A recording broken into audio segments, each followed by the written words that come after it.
जम्मू कश्मीर की सरकार का यह फर्ज बनता है कि जिन जिन इलाकों में डैमेज हुआ है, बहुत बड़े पैमाने पे नुकसान हुआ है, उन तमाम लोगों तक रिलीफ पहुंचाया जाए। ये कहना है मुख्यमंत्री उमर अब्दुल्ला का। आज आपने स्ट्रेट लाइन पे खबर भी सुनी होगी, जिस खबर में आपको हमने ये बताया होगा कि डोनाल्ड जी ट्रंप ने साफ तौर पे कहा है कि हमने बातचीत दोनों मुल्कों से की है और सीज फायर के लिए कहा है, और दोनों मुल्कों ने इस बात की तस्दीक दी है आज के बाद हम अपना फायर जो है बॉर्डर एरियाज में नहीं खोलेंगे। यानी सीज फायर की वायलेशन कोई भी मुल्क नहीं करेगा, ना हिंदुस्तान ना पाकिस्तान। अब हम आज की तारीख में जो इंपॉर्टेंट चेहरे जम्मू कश्मीर में हैं, जो प्रोमिनेंट लीडर्स हैं, उनका रिएक्शन इस पे क्या आया है, वो तमाम तर तफसीलात आप तक पहुंचाने की जरूर कोशिश करेंगे। सबसे पहले हम पूर्व मुख्यमंत्री महबूबा मुफ्ती ने जो आज की तारीख में बयान दिया है वो जरा आपके सामने पढ़ेंगे। सबसे पहले पूर्व मुख्यमंत्री महबूबा मुफ्ती ने ये कहा है कि मैं अयान और अरूबा को कभी नहीं भूल सकती, और उनके साथ साथ जिन लोगों ने और भी अपनी जानें गंवाई है उनको भी मैं नहीं भूल सकती। मैं उन तमाम लोगों को याद करना चाहूंगी। और इससे पहले मैं आपको ये बता दूं कि हमारा मुल्क जो है वो सेल्फ रिलायंट है। हमारे मुल्क में हमारा मुल्क जो है पाकिस्तान से ज्यादा ताकतवर है। पाकिस्तान जो है एक कमजोर देश है और पाकिस्तान से हम जरूर लड़ना नहीं चाहेंगे। और आज की तारीख में जो फैसला लिया गया है, जो सीज फायर की बात की है, वो एक ऐतिहासिक फैसला है। यह भी पूर्व मुख्यमंत्री महबूबा मुफ्ती ने कहा है। उसके बाद मुख्यमंत्री उमर अब्दुल्ला क्या कहते हैं? मुख्यमंत्री उमर अब्दुल्ला ये कहते हैं कि सीज फायर जो है ये इसका मैं खैर मकदम करता हूं।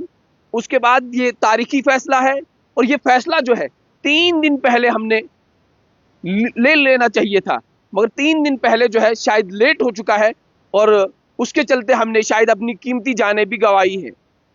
उन्होंने ये भी कहा कि जम्मू कश्मीर की सरकार हर वो मुमकिन कोशिश करेगी और हमारा ये फर्ज बनता है कि जो जानें हमने गंवाई हैं और जो नुकसान हमारे यहाँ हुआ है उस तमाम नुकसान को देखा जाए, आइडेंटिफाई किया जाए, डैमेज देखा जाए और उसके बाद उन तमाम लोगों तक रिलीफ पहुंचाने की हम जरूर कोशिश करेंगे। अब बहुत सारे कमेंट्स हम पढ़ रहे हैं। कमेंट्स में एक शख्स ये लिख रहा है कि historic mistake made by government, और ये लिख रहे हैं एक शख्स, अब नाम मैं जाहिर नहीं करूंगा। मुझे ये बताइए आपकी कौन सा हिस्टोरिक मिस्टेक जो है सरकार ने आज की तारीख में किया है। बहुत सारे ऐसे कमेंट्स जो है हम पढ़ते रहते हैं। मैंने आज की तारीख में सिर्फ 2 प्रोमिनेंट चेहरे जम्मू कश्मीर के, उनके कमेंट्स पढ़े और उन्होंने जो प्रेस वार्ता की है वो मैंने आप तक पहुंचाने की कोशिश की। उसके बाद जो कमेंट्स लगातार लोग लिख रहे हैं, कुछ लोग ये बता रहे हैं कि historic mistake made by government. जरा आप हमें समझाएं। और जनाब जो ये शख्स लिख रहा है इसको हम करीब से जानते हैं।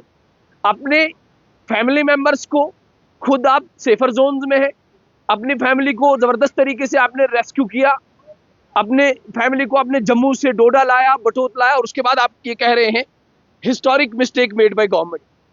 आप जब पुंछ के बॉर्डर एरियाज में रहेंगे, आप रजौरी में रहें, आप उड़ी टंगडार में रहें, आप करना में रहें, उसके बाद आपको पता चलेगा कि कीमती जानें किस तरीके से गंवाई जाती हैं।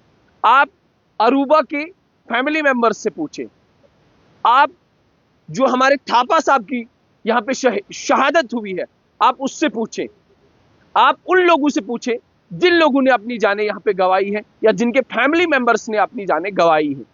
आप उनसे ये तमाम तर तफसीलात पूछें और बाद में फेसबुक पे आप सिंपली कमेंट लिख देते हैं। अफसोस होता है आप जैसे लोगों पे, अफसोस उन लोगों पे भी होता है जो लोग ये कहते हैं कि बार बार वार लाइक सिचुएशन होनी चाहिए थी, वार होना चाहिए था। अभी तो वार लाइक सिचुएशन हुई है, अभी वार नहीं हुआ है। वार लाइक सिचुएशन अराइज हुई थी जो इंडो पाक, इंडिया और पाकिस्तान के बीच में, अभी वार नहीं हुआ था। और बार बार G7 ने भी ये कहा था, G7 में जितने भी ममालिक हैं उन तमाम ममालिक ने ये कहा था कि हिंदुस्तान और पाकिस्तान को चाहिए कि आप चुप रहें, खामोश रहें, नहीं तो आगे जो होने वाला है वो भयानक से भयानक साबित हो सकता था। हमने 22 अप्रैल 2025 को कीमती जानें गंवाई है और जिन 26 लोगों ने अपनी शहादतें दी थी उसके बाद और अगर हम 19-20 शहादतें और जमा करें तो आंकड़े जो हैं 50 के करीब पहुंच जाते हैं। तो बिस्तर में बैठ के एसी कमरे में बैठ के फिर ये बताना कि big mistake made by political leaders, big mistake made by government of India, आप जैसे लोगों के लिए अफसोस के सिवा मेरे मुंह से कुछ नहीं निकलता। आज की तारीख में उमर अब्दुल्ला, मुख्यमंत्री उमर अब्दुल्ला ने साफ तौर पे कहा है कि हम इसका सीज फायर का खैर मकदम करते हैं और इसमें हमने करीबन 3 दिन पहले ये फैसला ले लेना चाहिए था, चाहे वो हमारी सरकार हो, चाहे वो गवर्नमेंट ऑफ इंडिया हो, या जितने भी ममालिक हमारे साथ अच्छे रिलेशन में है, अच्छे ताल्लुकात हमारे साथ हैं, उनको ये फैसला ले लेना चाहिए था, ताकि जो कीमती जाने हमने गंवाई है वो कीमती जाने, और जो यहाँ पे खून जो है बहाया गया है वो खून शायद न बहता। उसके बाद मैंने पहले भी आपको ये कहा कि पूर्व मुख्यमंत्री महबूबा मुफ्ती ने भी ये कहा है और उन्होंने नाम भी लिए कि अयान और अरूबा को मैं कभी नहीं भूल सकती, और उसके अलावा अपने देश के लिए भी उन्होंने कहा कि हमारा देश जो है वो ताकतवर देश है। अगर देखा जाए तो ताकत में पाकिस्तान हिंदुस्तान से बहुत ज्यादा कमजोर है। हिंदुस्तान जो है वो लड़ाई लड़ सकता है पाकिस्तान के साथ, मगर पाकिस्तान इतना सेल्फ रिलायंट नहीं है कि वो हिंदुस्तान के साथ लड़ाई लड़ सकता है। ये कहना है पूर्व मुख्यमंत्री महबूबा मुफ्ती का। इसी के साथ साथ बहुत सारे ऐसे सामाजिक कारकुन हैं, बहुत सारे ऐसे पॉलिटिकल लीडर्स हैं, बहुत सारे पॉलिटिकल एनालिस्ट ऐसे हैं जो बार बार आज की तारीख में कमेंट्स लिख रहे हैं, और कुछ कमेंट्स ऐसे हैं जो हम मानते हैं कि बिल्कुल सही कमेंट्स हैं, और कुछ लोग जो एसी कमरे में बैठ के, जो अपनी चेयर्स पे बैठ के, जो अपने फैमिली मेंबर्स को पुंछ के इलाके से इवैक्यूएट करते हैं, जम्मू से डोडा लाते हैं, किश्तवाड़ लाते हैं, भद्रवाह लाते हैं, और बाद में फेसबुक पे कमेंट करते हैं कि नहीं वार होनी चाहिए, जंग होनी चाहिए।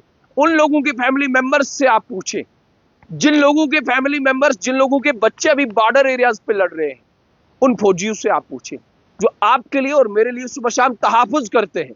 उन लोगों से आप पूछें कि वार होती क्या है, जंग होती क्या है, वार लाइक सिचुएशन जब अराइज होती है उस समय आप क्या करते हैं, वो आप उन लोगों से जाके पूछें। कमेंट करने से कुछ नहीं बनता जनाब।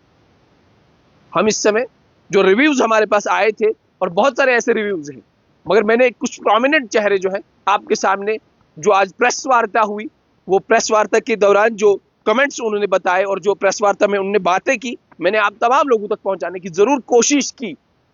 और उसके अलावा मेरे पास लेफ्टिनेंट गवर्नर का अभी तक कोई ट्वीट नहीं मैंने देखा, तो मैंने सोचा क्यों ना आप तक वो भी पहुंचाया जाए कि लेफ्टिनेंट गवर्नर मनोज सिन्हा का अभी तक कोई ट्वीट नहीं आया है। उसके बाद भारतीय जनता पार्टी के भी कुछ ऐसे लीडर्स हैं, उनका अभी तक कोई ट्वीट नहीं आया है। मैंने रविंदर रैना का प्रोफाइल चेक किया, उनके पास भी अभी फेसबुक पे उन्होंने कोई अपलोड भी नहीं किया है, अपनी प्रोफाइल से कुछ भी शेयर नहीं किया है, ट्विटर हैंडल से भी उन्होंने कुछ शेयर नहीं किया है। मगर अभी तक 2 लोगों ने इस पे बात की है, और मैंने सोचा ये मुनासिब समझा कि आप तक ये बातें पहुंचाई जाए। और आपकी अभी भी क्या राय है, जरूर आप हमारे साथ शेयर कर सकते हैं। और जिस तरीके से आज एक एडिशनल डिप्टी कमिश्नर ने, थापा ने अपनी शहादत और अपनी जान का नजराना पेश किया, वो हम कभी नहीं भूल सकते। जिस तरीके से बच्चों ने अपनी जानें गंवाई है, वो हम कभी नहीं भूल सकते। पुंछ के इलाके में तो फैमिलीज, जिन फैमिलीज को आज की तारीख में इवैक्यूएट भी किया, और जिन फैमिलीज की हाउसेज पे शेलिंग हुई, बमबारी हुई, उनको भी हम कभी नहीं भूल सकते। और जम्मू कश्मीर की सरकार वादा बंद है, वो ये कह रही है कि आने वाले वक्त में जरूर हम इनको रिलीफ देने की भरपूर कोशिश करेंगे, और आने वाले वक्त में हम जम्मू कश्मीर के मुख्तलिफ इलाकों में घूमेंगे फिरेंगे, टीम्स बनाएंगे, और जहां जहां ज्यादा बड़े पैमाने पर नुकसान हुआ है वहां रिलीफ देने की जरूर कोशिश की जाएगी। और मैंने अभी आपको पहले ही ये कहा कि आपका क्या कुछ राय है, आप जरूर हमारे साथ शेयर कर सकते हैं। अगर आप भी चाहते हैं कि, और आप भी सोचते हैं कि जम्मू कश्मीर की सरकार ने नहीं बल्कि गवर्नमेंट ऑफ इंडिया ने एक बहुत बड़ी गलती की है, तो आप जरा हमें बताएं, और हमें यह भी बताएं कि गलती कहां पे हुई है। क्योंकि एसी कमरे में बैठ के या सोफे पे बैठ के और सरकार को कोसना कि आपने गलती की है, तो मुझे नहीं लगता कि आप सही हैं। मगर फिर भी अगर आप ये लिखते हैं तो जरूर बिल्कुल डिस्क्राइब करके लिखे कि कहां पे सरकार ने गलती की है, और उन लोगों से भी पूछा जाए जिन लोगों ने अपने बच्चे खोए हैं, जिन लोगों ने अपनी माएँ खोई हैं। और महबूबा मुफ्ती ने यह भी कहा है कि बच्चों के साथ इतना अत्याचार, औरतों के साथ इतना जुल्म ज्यादती हो रहा है, तो ये वार नहीं इसे कहा जाएगा, ये महबूबा मुफ्ती ने कहा है। तो फिलहाल खबर ये कि हमने जिस तरीके से आज की तारीख में जो प्रेस वार्ता मुख्यमंत्री उमर अब्दुल्ला ने की, उसके बाद पूर्व मुख्यमंत्री महबूबा मुफ्ती ने की, तो हमने आप तमाम लोगों तक पहुंचाने की कोशिश की। और इन दोनों ने यह कहा है कि हम सीज फायर का खैर मकदम करते हैं, और आने वाले वक्त में हम चाहते हैं कि बेहतर से बेहतर रिलेशंस बने ताकि बड़े पैमाने पे कोई नुकसान देखने को ना मिले।